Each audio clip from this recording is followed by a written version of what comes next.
Welcome back. Today, I'd like to talk about how to create the research note cards for your paper. My name is Miss Rowland. I'm a teacher at Springfield Central High School, and let's take a look.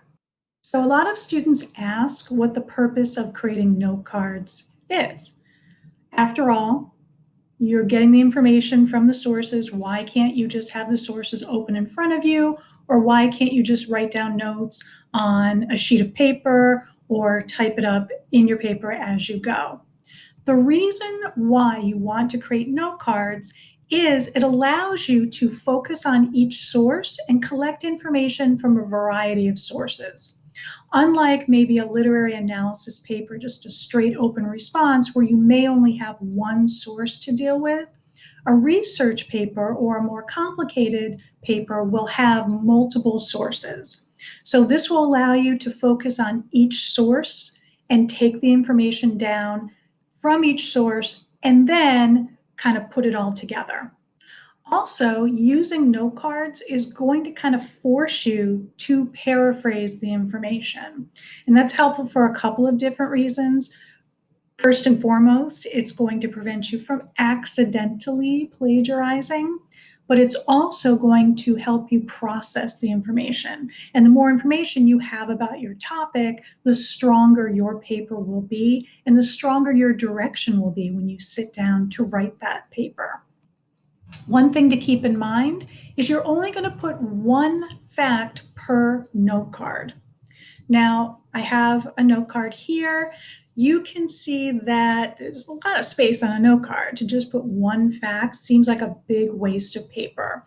But I'm going to show you that we're going to put a lot of information on that card. You don't need to use traditional index cards that you buy from a store. You can. And that's the example I'm going to show you. But you can just do this by ripping a piece of paper in quarters. You can, if you want to exclusively do this on your computer, you can create a PowerPoint and just put one fact per slide. And then you can organize those slides later. It's totally up to you. Now, having individual cards will allow you later to rearrange your information. Just because information is in a certain order in a source doesn't mean it's going to be in that order in your paper. So being able to kind of move around your information later, having one fact per card is going to be very helpful. Trust me on that. Now, the one task you want to have completed before you sit down to take your notes is you want to have created a working bibliography using ZBib or EasyBib or Citation Machine or NightCite. However you create your bibliography, have it in front of you, and I'm going to show you a trick. You're going to create the citation on the card so that when you sit down to write your paper, all the information is going to be there for you. So here's our bibliography. This is taken from ZBib. In the right-hand margin, you're going to see these squares. When you click on the squares, it's going to give you the in-text citation format. So when we click on it, this screen will pop up, and you'll see here for this particular source, if I click this square, this is going to come up, and right here is our in-text citation. So our in-text citation for this last source is just going to be partially in parentheses. Why do I need to know that now? I'm not writing my paper right this second. I'm going to show you. So keeping that bibliography in front of you and putting the source in front of you.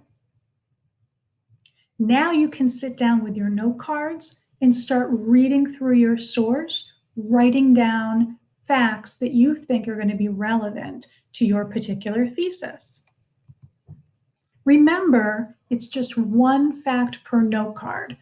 And you'll see here, I read through this paragraph, and I decided that I was going to take this last line and use it word for word.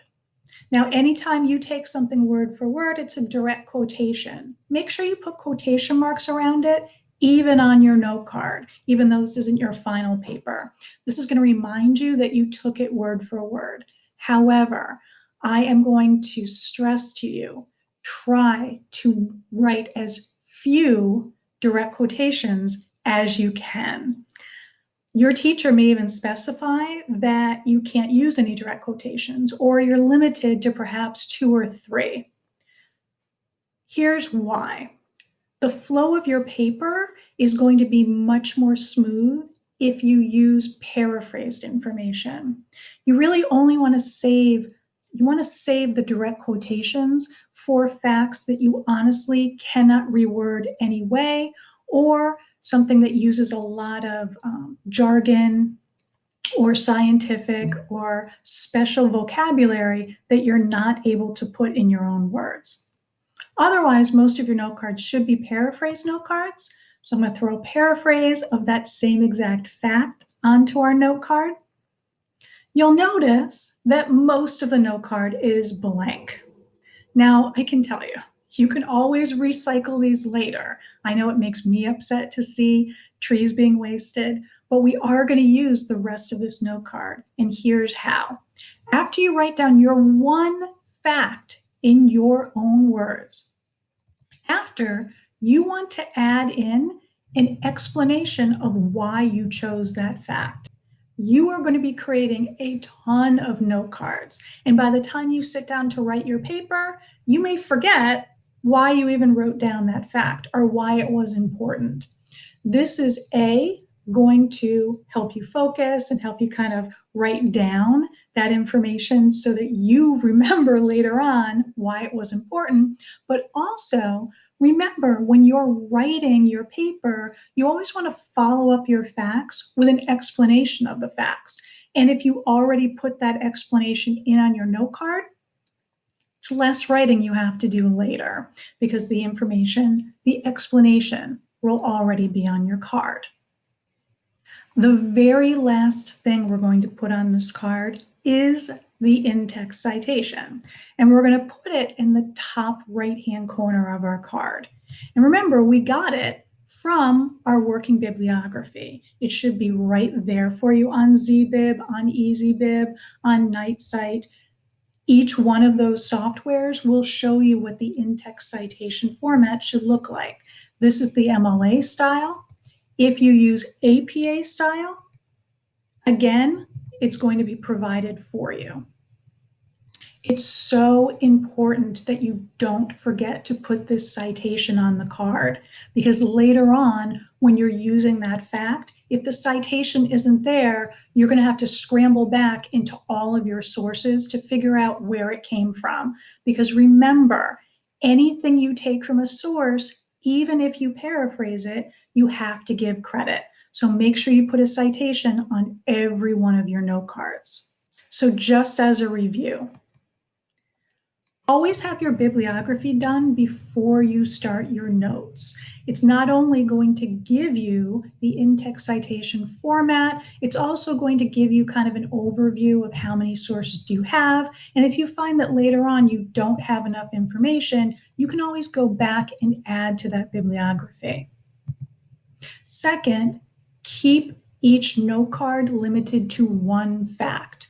Don't try to put multiple pieces of information on a card because you want to save space. You may find that later you want to break those facts up. You might want to put one fact in one part of your paper and one fact in another. It's just easier to put them on separate cards, and that way you can put them wherever you wish in your paper. Third, try to paraphrase when you can. Really save direct quotations for information you honestly cannot put in your own words. Follow all of your facts with an explanation why you chose it or why it's relevant to your thesis. And last but not least, don't forget that in-text citation. Put it at the top right-hand corner of every one of your note cards.